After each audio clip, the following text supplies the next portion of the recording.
The morning sun peeked through the dusty window of Armin's small mechanic shop, casting golden streaks across rusted tools and broken machines.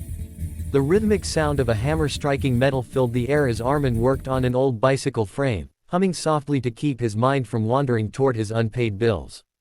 The world outside his little shop barely noticed him, but Armin had long accepted that quiet kind of life, one filled with hard work, hope, and the belief that kindness still mattered. Just then, the sound of screeching tires broke the stillness. A luxurious black SUV stopped right in front of the shop, its glossy surface reflecting the morning light. Armin straightened, wiping his hands on a rag as the car door opened. A tall woman stepped out, dressed in a crisp white suit that clearly didn't belong in this dusty part of town. She looked around hesitantly before walking toward him. "Are you Armin?" she asked, her voice calm yet carrying the kind of authority only the wealthy possessed. "Yes, ma'am. How can I help you?" Armin replied politely. From the back seat, a young girl's face appeared, pale, fragile, and curious. Her eyes were large, full of innocence and quiet sadness. She was seated in a wheelchair, its metal frame dented and the wheels squeaking miserably. "This is my daughter, Lily," the woman said softly. "Her wheelchair, it's breaking down again. We've taken it to every technician in the city. They all say it's beyond repair. But she refuses to let it go." Armin crouched down beside Lily, who avoided eye contact at first. "Hey, princess," he said gently. "Mind if I take a look?" She nodded shyly. Armin examined the chair. The gears were worn out, the joints rusted, and one wheel nearly snapped in half. Anyone else would have told them to buy a new one. But Armin saw something different, a bond between the child and her chair, a story he couldn't ignore. He looked up with a small, determined smile. "I'll fix it," he said. "And not just fix it, I'll make it better than new." Lily's eyes sparkled for the first time in a long while.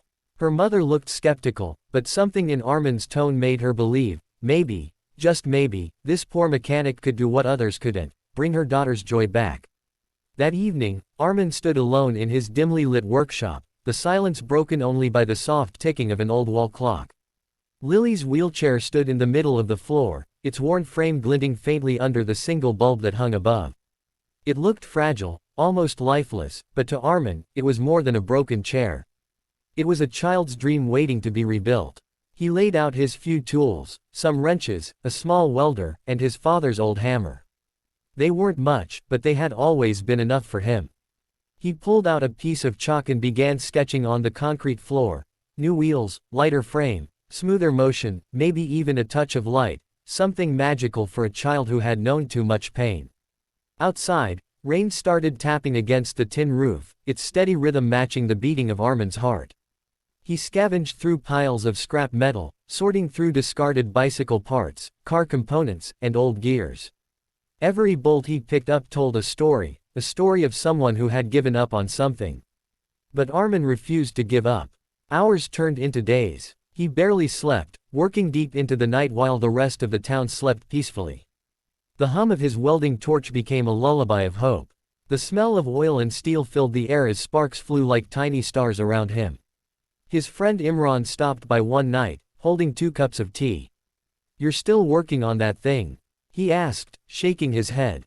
"Armin, she's rich. Even if you fix it, she won't care. Don't waste your time." Armin took the cup, his eyes never leaving the wheelchair. "It's not about her money," he said softly. "It's about her smile. If I can make that little girl feel free again, that's worth more than any paycheck." Imran sighed, understanding but still worried. "You've got a kind heart, brother. Just don't let it break you." Armin smiled faintly. "Hearts that give don't break, Imran. They shine." As the clock struck midnight, Armin continued working, his hands steady, his eyes bright with purpose. The rain outside slowed to a whisper, as if even the night was holding its breath to see what miracle this poor mechanic would create. A week later, the morning sun painted the dusty workshop in shades of gold and orange. Armin hadn't slept properly in days, but his tired eyes sparkled with quiet satisfaction. The transformation was complete. What once was a broken, creaking wheelchair had become something out of a child's dream. He wiped the last bit of grease off the shining frame, took a deep breath, and whispered, "You're ready." Moments later, the familiar black SUV pulled up outside. Armin's heart pounded, not out of fear, but anticipation. Mrs. Raymond stepped out first, elegant as always, though her face carried a trace of doubt. Lily followed, her little hands resting gently on the armrests of her old wheelchair. When Armin rolled the new creation forward, both mother and daughter froze. The wheelchair gleamed like a piece of art, its smooth, pearl-white body shimmered under the light, accented with soft blue edges that glowed like moonlight. The seat was made of custom memory foam wrapped in soft leather, and golden stitching spelled out her name, Lily.